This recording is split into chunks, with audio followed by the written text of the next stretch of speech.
No way. There is absolutely no way.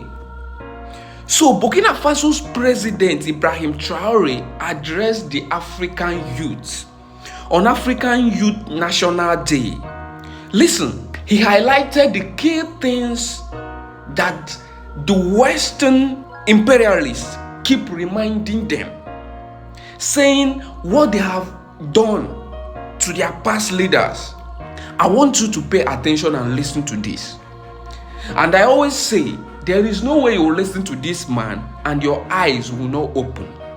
There is no way you will listen to Ibrahim Traore talk. You will not learn something. Just listen to what he says. We can hear them say, such a person ruled like this, he left his country. Such a person ruled like this, he is in prison. All this to try to scare us, so that we become cowards. I think they didn't understand something. When we say the country or death, it's not just a sentence. Africa faces many challenges, and we must ask ourselves questions. Is youth an asset or a handicap for the development of nations? The answer is simple and unequivocal, and you know it. Most developed countries have an aging population. Currently, many countries have launched programs to rejuvenate their population. Africa has the good fortune of having a very young population.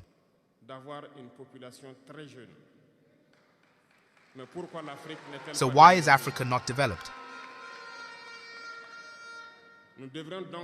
We must therefore focus on this question. To understand why Africa has a young population and yet is not developed, while the countries that consider themselves developed are seeking to rejuvenate their population. We must turn our youth into a true asset and a driving force for the development of our continent.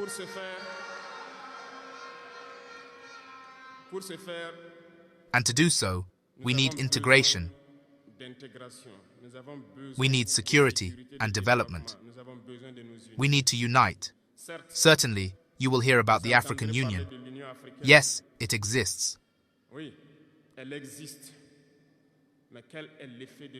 But what is the real effect of the African Union?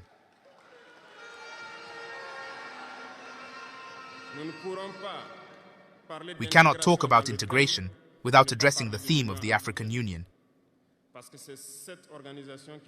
as it is this organization that should unite us and create true integration. However, we regret seeing this war persist on the African continent, killing millions of young people, while this organization, which has at its head states equipped with armies, fails to organize itself to support certain countries.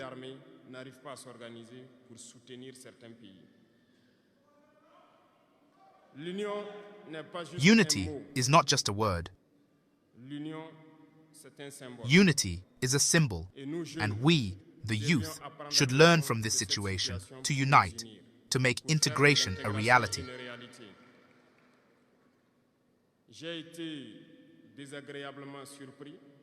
I was unpleasantly surprised when Ethiopia, which hosts the headquarters of the African Union, experienced a conflict. When I saw the Prime Minister in military attire and announced the closure of the university in Addis Ababa to face the threat, I did not see any action from the African Union to protect this headquarters. Western states, for the most part, saw Addis Ababa falling, packed their bags, and left. Ethiopia fought to find an internal solution and lives more or less in peace today. Meanwhile, the children of Congo have been dying for years. Several other conflicts, such as the one in Sudan, exist on the continent.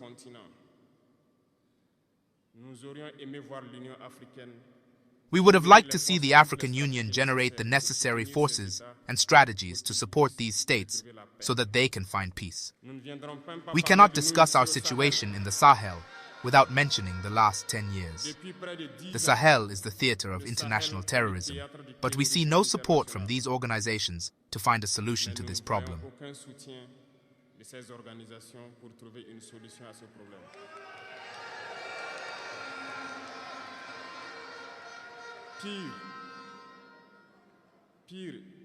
Worse, a few days ago,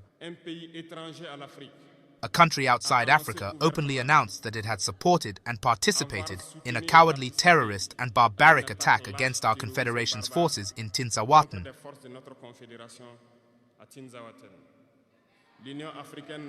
The African Union said nothing to condemn this interference.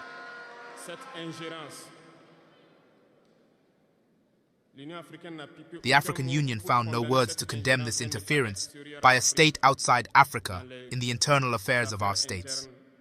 With this outcry, I hope they hear it and break their silence to take action.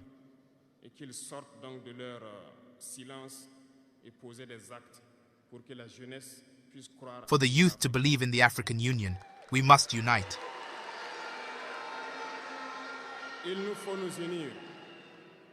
We must unite. And the only way to do so is to talk to each other, to understand each other, and to establish the foundations of this unity.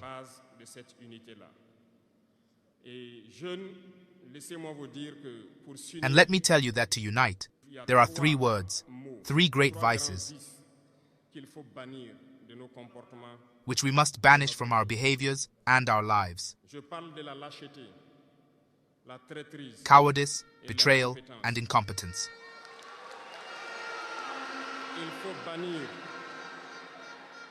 We must banish these 3 words from our way of life, and I will explain why.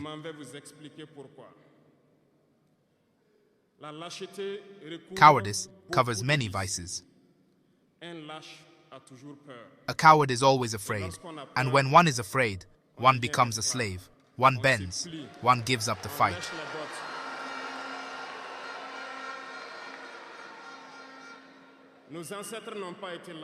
Our ancestors were not cowards. And if we are cowards, our children will ask us questions. Imagine in Burkina, if we refuse to fight and accept submission, to live in slavery. Tomorrow, our children will grow up and ask themselves, were our parents cowards to leave us in slavery? Whether we are alive or dead, we will feel it.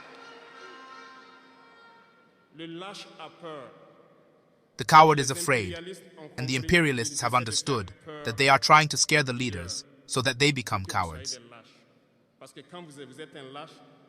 Because when you are a coward, all the other vices can be born. They do everything so that we are afraid. They come to our palaces. They threaten us directly. Of course, we respond as it is necessary.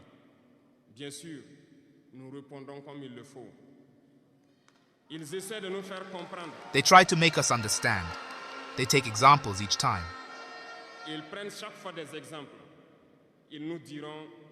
They will tell us, you know, Thomas Sankara tried to do that, but he is where? He is dead. Haitian president, he tried to do that, but where is he? He is dead. Gaddafi tried to do that, but where is he? He is dead. These are words that they take in a veiled way to scare us. And then we also often see some young people trying to take the step in another way. We can hear them say, such a person ruled like this, he left his country. Such a person ruled like this, he is in prison. All this to try to scare us, so that we become cowards. I think they didn't understand something. When we say the country or death, it's not just a sentence.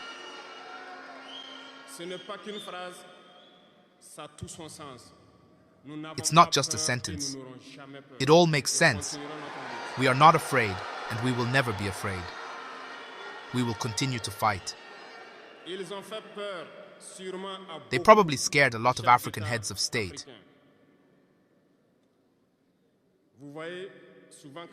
You see, often when we express ourselves, or when we have the opportunity to be in certain situations abroad, We often hold speeches to call on African heads of state, so that they wake up, take care of our youth, so that they can start our real development.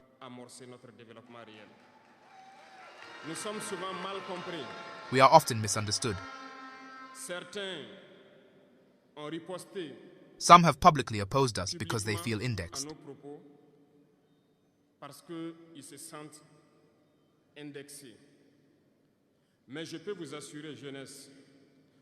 But I can assure you, youth, that when they find themselves in the corridors, these same heads of state tell us, "You are on the right track. This is what needs to be done so that Africa can stand out."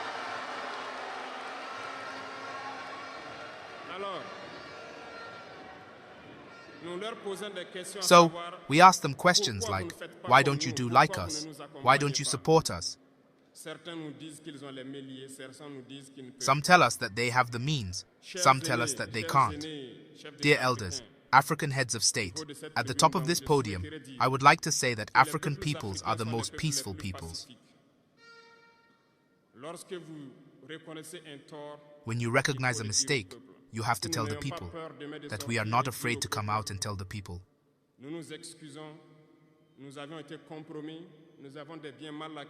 We apologize. We have been compromised. We have been mistreated. We have been compromised by several things. And we ask for forgiveness. And we come back on the right track. And to start working for the independence of our states and our emancipation. I think it is possible. If we remain in this posture of fear, we will be cowardly.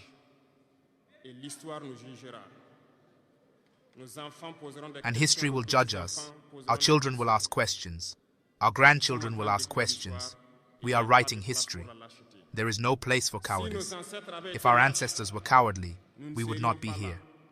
Remember, hundreds of thousands of people were decimated here in Africa because they dared to ask the colonizers to leave their lands. This led to a civil war that lasted several years. It shows that some people had the courage to face the imperialists with their bare hands so that we could be here today. There is no reason why we cannot confront the imperialists so that future generations can live freely.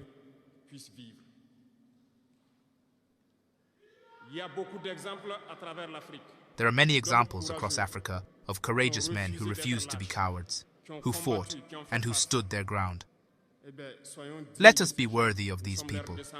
We are their descendants, so let us be worthy of them. A coward cannot be dignified.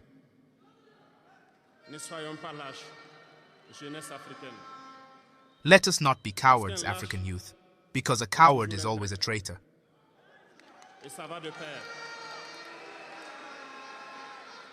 If we are cowards, we will betray. We must banish treachery from our habits.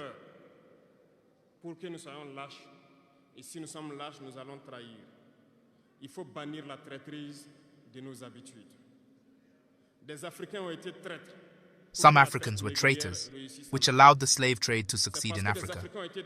It is because some Africans were traitors that colonization was able to take hold in Africa. If we examine history, we will see this.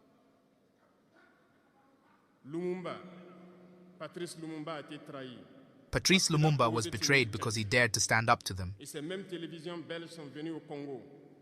And these same TV channels came to the Congo for interviews with individuals, trying to appease their population. You saw it yourselves. Lumumba bothered them. He is dead now, and they are happy. That is betrayal. Many other heroes have fallen so that we could be here today. It is an imperialist technique to instill fear in others by taking action to create terror.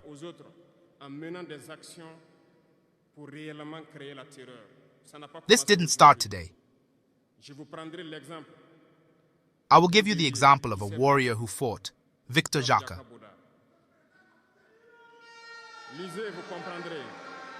Read about him, and you will understand.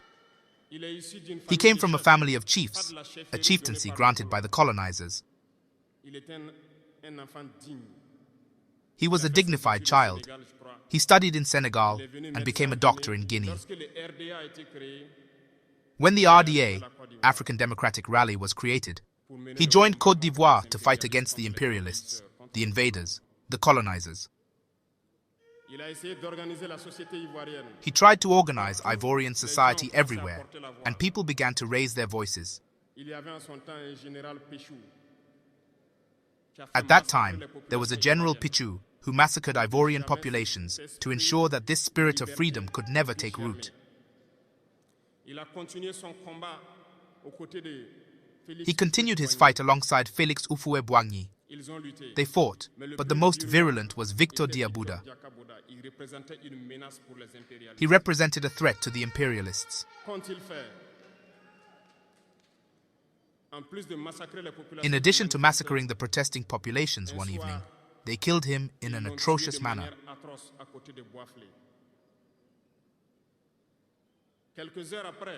A few hours later, when the people of Dumbo-Croix heard about the assassination, they marched, they protested, and they were massacred by the colonial army. History is stubborn. The facts are there. After his death, which frightened Félix Houphouët-Boigny, they called him and said, "If you continue the fight, you will meet the same fate." He became afraid and submitted to imperialism. He was appointed minister in France and later came to take control of Côte d'Ivoire, using his position to eliminate many others who dared to raise their voices. I think Thomas Sankara is another excellent example.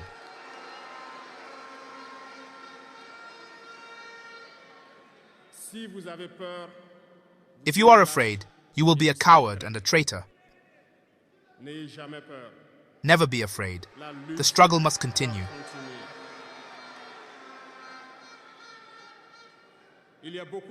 There are many other examples around the world, and there is a phenomenon they have used for a long time and continue to use.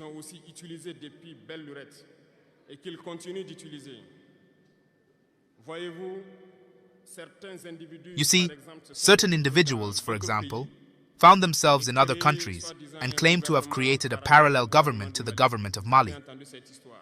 You have heard this story. It is merely a technique that has existed for a long time. Imperialism has no friends. It uses you, and when it's done with you, it does whatever it wants with you. You see what I mean, right? This has always been the case.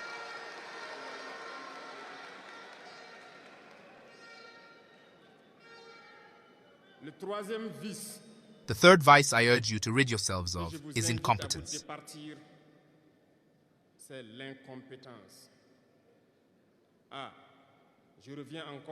Yes, I return to this word that lingers on my tongue. Incompetence. You will understand what I mean.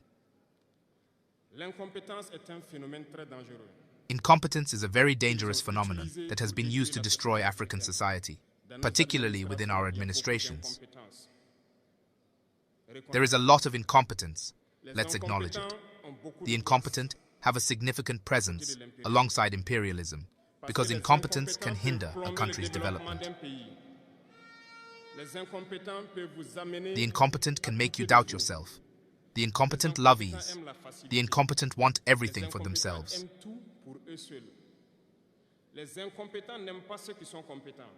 Incompetent people do not like those who are competent. They do not like those who innovate, those who seek knowledge. Incompetent people are dangerous. When you are enlightened, the incompetent dislike you. When you want to innovate, the incompetent dislike you.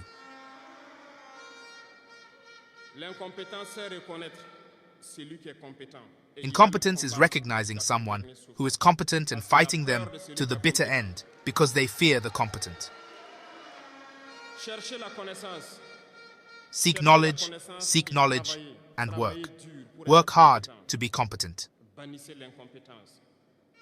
Banish incompetence, because through the distractions we are encouraged to adopt, we become incompetent.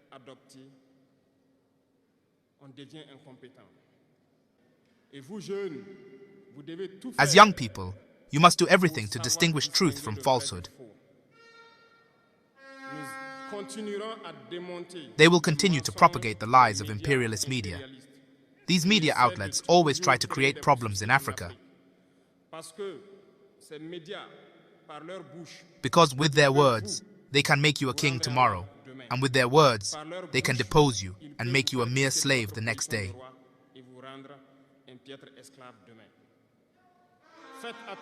Be cautious. Be careful with communication. Do not blindly follow these lying media outlets that only seek to divide Africa. It's logical. They fight for the interests of their people, and their people's interests require that Africa remains divided. So, youth of Burkina, youth of Africa, we must unite. We must banish cowardice. We must banish incompetence. We must banish treachery and all the vices in our societies.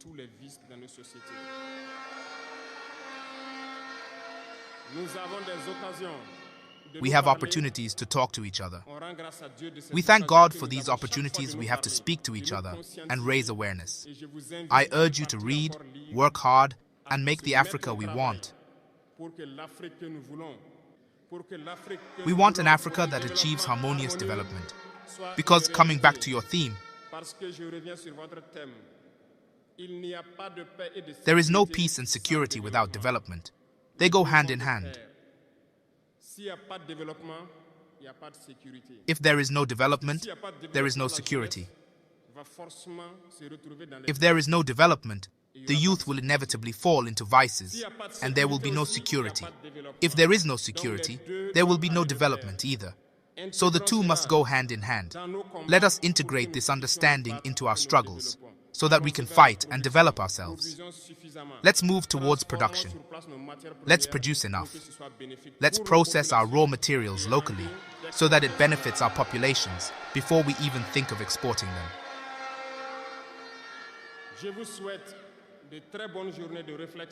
I wish you fruitful days of reflection on the chosen theme and on the essential role of youth in this struggle. Good luck to all, and may God ensure that everyone who traveled here returns home in good health. May we reunite whenever we wish, by the grace of God, the homeland or death.